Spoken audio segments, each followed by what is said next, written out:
दोस्तों, आदाब, सलाम, नमस्कार। आज के एपिसोड में हम बात करेंगे वक्फ संशोधन बिल 2024 के बारे में। आखिर विपक्षी सांसद इस बिल का विरोध क्यों कर रहे हैं? मुस्लिम धर्मगुरु इसे क्यों अलोकतांत्रिक व संविधान के खिलाफ बता रहे हैं? क्या है पूरा मामला? विरोध के पीछे की कहानी क्या है? आज के इस एपिसोड में हम इसी मुद्दे पर चर्चा करेंगे और टू द पॉइंट आपको बताएंगे कि विरोध क्यों हो रहा है। दोस्तों, वक्फ संशोधन विधेयक 2024 पर जेपीसी ज्वाइंट पार्लियामेंट्री कमेटी की रिपोर्ट गुरुवार को राज्यसभा में पेश कर दी गई। रिपोर्ट पेश किए जाने के बाद विपक्ष के नेता मल्लिकार्जुन खड़गे ने इसका कड़ा विरोध किया, कड़ी आपत्ति दर्ज कराई। सरकार पर रिपोर्ट से असहमति वाली टिप्पणियों को हटाने का आरोप लगाया। इसे निंदनीय और अलोकतांत्रिक बताया, यानी कहा कि यह बिल लोकतंत्र विरोधी है। उन्होंने उपराष्ट्रपति जगदीप धनखड़ से रिपोर्ट को खारिज करने और फिर से विचार करने के लिए जेपीसी के पास भेजने का अनुरोध किया। दोस्तों, 30 जनवरी को जेपीसी ने लोकसभा अध्यक्ष ओम बिरला को अपनी रिपोर्ट सौंपी थी। समिति ने 15-11 के बहुमत से रिपोर्ट को स्वीकार कर लिया था। अब आइए पहले ये समझें कि क्या है वक्फ संपत्ति, फिर हम टू द पॉइंट आपत्तियों पर चर्चा करेंगे। दोस्तों, वक्फ शब्द अरबी से लिया गया है, जिसका अर्थ होता है मुसलमानों द्वारा धर्मार्थ, यानी धर्म के लिए दान की गई संपत्ति। एक बार वक्फ के रूप में नामित होने के बाद संपत्ति को अल्लाह का माना जाता है, यानी कहा जाता है कि यह संपत्ति अल्लाह की हो गई, हमने वक्फ कर दिया। अब आइए विरोध के कारणों को समझते हैं। नंबर 1, वक्फ अधिनियम में प्रस्तावित बदलाव। दोस्तों, सरकार ने वक्फ अधिनियम में बड़े संशोधन पेश किए हैं, जिसका उद्देश्य वक्फ की संपत्तियों के प्रबंधन को आधुनिक करना व सुव्यवस्थित करना है। ये सरकार का दावा है।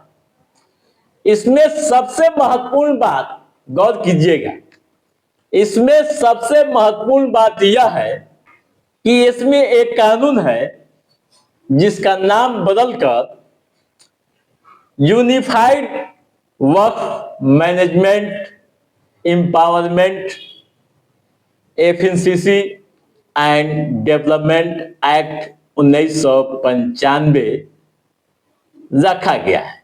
बिल में प्रस्तावित संशोधन के अनुसार केवल वैध स्वामित्व, यानी मालिक वाले व्यक्ति ही वक्फ बना सकते हैं। संपत्ति के बीच भूमि विवादों का निपटारा का अधिकार सीधे जिला कलेक्टर को चला जाएगा।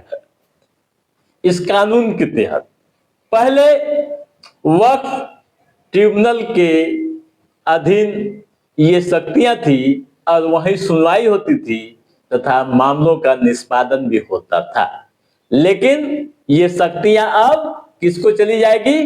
कलेक्टर को, डीएम जो होंगे जिला में उनके पास। एक विरोध का ये कारण है। ठीक है। दूसरा कारण, महिलाओं को शामिल किया जाना, यानी नए संशोधन के में महिलाओं को बोर्ड में शामिल किया जाएगा, ये प्रावधान तैयार किया गया है। महिलाओं को अनिवार्य रूप से शामिल करना होगा। ठीक है। तीसरा पॉइंट, वक्फ बाय यूज खत्म करना। क्या है वक्फ बाय यूज को खत्म करना? आप समझिएगा गौर से। दोस्तों, यह महत्वपूर्ण बदलाव होगा। वैसी मस्जिदों, कब्रिस्तानों, इबादतगाहों, दरगाहों व धार्मिक स्थलों की संपत्तियां जो बिना किसी दस्तावेज के हैं और वक्फ के रूप में मानी जाती रही हैं, वे अब वक्फ की नहीं रहेंगी। यानी अब आधिकारिक वक्फ डीड की आवश्यकता होगी। ठीक है। आखिरी पॉइंट, लास्ट जो विरोध का मुख्य कारण, वक्फ बोर्ड में गैर मुस्लिम सदस्य होंगे। दोस्तों, पहले ये नहीं थे। प्रत्येक राज्य के वक्फ बोर्ड में सीईओ तो गैर मुस्लिम हो ही सकते हैं। इसके अलावा 2 गैर मुस्लिम सदस्य शामिल किए जाएंगे। ये प्रावधान में शामिल किया गया है। आप अक्सर देखते रहे हैं, सुनते रहे हैं कि वक्फ बोर्ड में जो भी अधिकारी होते रहे हैं अब तक के इतिहास में केवल मुस्लिम समाज से ही आते रहे हैं। सदस्य व अध्यक्ष भी या जो भी समिति के सदस्य होते हैं सभी मुस्लिम समाज के होते रहे हैं, चाहे शिया वक्फ बोर्ड की बात हो या सुन्नी वक्फ बोर्ड की।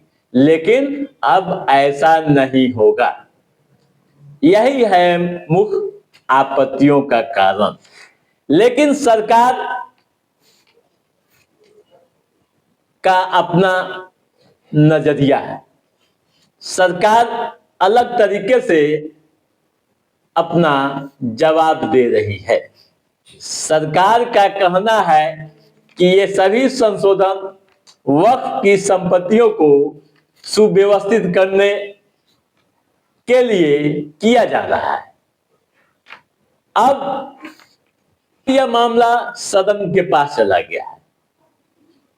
सदन में पारित होगा या नहीं यह तो वक्त तय करेगा। लेकिन जिस तरह की हलचलें बढ़ी हुई है, जिस तरह के तापमान बढ़े हुए हैं, उसको लेकर कई तरह के कयास लगाए जा रहे हैं। तो दोस्तों, आज के इस एपिसोड में बस इतना ही। कैसा रहा हमारा ये एपिसोड आप लाइक और कमेंट करके हमें जरूर बताइएगा। यदि आपने हमारे चैनल को सब्सक्राइब नहीं किया है तो सब्सक्राइब भी कीजिएगा, ताकि इस तरह की महत्वपूर्ण जानकारियों से संबंधित जो भी अप टू डेट है उसे हम समय समय पर आपके बीच पहुंचाते रहेंगे। तब तक आप अपने दोस्त को दिए इजाजत। नमस्कार।